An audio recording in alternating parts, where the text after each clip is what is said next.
dan jangka waktu kedepannya ternyata turun harga saham suatu perusahaan itu, lu mati bos. Halo semuanya, gue Farid. Kali ini gue ingin bahas tentang apa itu trader dan apa itu seorang investor. Trader dan investor itu sebetulnya intinya sama-sama, yaitu sama-sama membeli saham suatu perusahaan. Namun bedanya apa sih? Trader itu cenderung singkat dalam membeli saham suatu perusahaan. Ketika grafik nilai suatu perusahaan itu naik, trader udah harus cepat-cepat menjual saham tersebut. Dan ketika tiba-tiba grafiknya itu bisa turun, itu trader itu juga harus cepat juga, namanya itu cepat juga menjual saham tersebut. Istilahnya itu cut loss atau jual rugi. Dalam trader itu bisa cuan dengan waktu yang cepat, tapi bisa juga jadi resiko dengan cepat juga dong tentunya. Nah, jangka waktu yang biasa trader gunain tuh singkat sebenarnya, yaitu hitungan menit, jam, terus hari, maksimal bisa saja sampai minggu. Kemudian untuk seorang investor itu merupakan investasi yang cukup aman lah, bisa dibilang. Mengapa demikian? Karena itu merupakan investasi jangka panjang. Dia tidak melihat grafik tersebut itu naik turunnya, itu tidak melihat naik turunnya kecuali pada saat jangka waktu investnya habis. Contohnya, investor itu cuma durasinya itu panjang atau lama, bisa sampai tahun, bisa puluhan tahun. Terus walaupun lama, tapi dia melihat grafik itu tidak menghiraukan naik turunnya, kecuali itu jangka waktunya habis di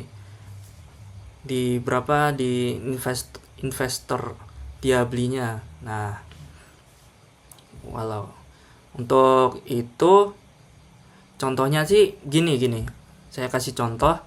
Ketika seseorang membeli saham di tahun 2020 dan dia membeli sampai jangka waktu tahun 2025, ketika grafiknya itu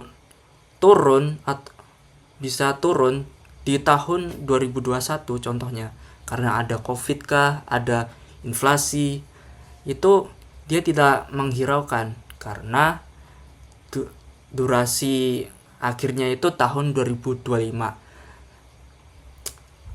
Maka investor itu harus menganalisis dalam jangka waktu sekian, itu suatu perusahaan harus memiliki nilai suatu perusahaan yang lebih tinggi gitu loh.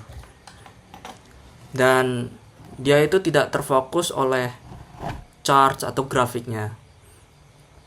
Untuk resikonya itu dibilang cukup aman karena itu jangka panjang. Dan itulah perbedaannya sih. Poin pentingnya itu seorang investor itu harus penting untuk mengeluarkan suatu dananya itu harus dana dingin. Atau dana dingin itu apa sih sebenarnya? Yaitu dana tidak terpakai atau dana nganggur. Contoh, lu punya tabungan 50 juta. Ternyata 20 jutanya itu tidak terpakai oleh kehidupanmu sehari-hari atau kebutuhan yang urgent atau penting gitu. Pokoknya duit 20 juta itu nganggur aja gitu. Nah, itu mending dimasukin ke saham. Nah, dalam dunia saham itu merupakan langkah yang pas lah, menggunakan uang dingin atau uang nganggur itu, ya betul. Tapi seseorang yang FOMO atau cuman ikut-ikutan doang itu cenderung orangnya nekat dan tidak melihat potensi kerugian. Betul, saham itu memiliki potensi kerugian yang cukup dibilang kecil lah, atau aman, potensi investasi yang aman lah.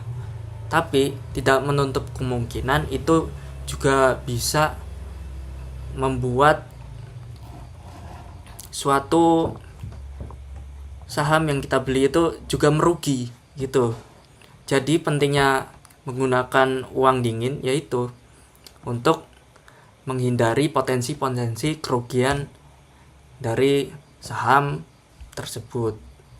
Nah, orang yang FOMO tadi itu salah mindsetnya, karena contoh, uang untuk SPP semisal 3 juta, dia habisin semua 3 jutanya ini semua, kita masukin saham aja, nanti tahun depan pasti naik.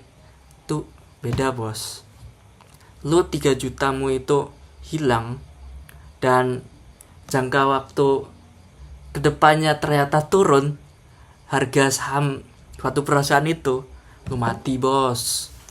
Nah, itulah pentingnya belajar saham.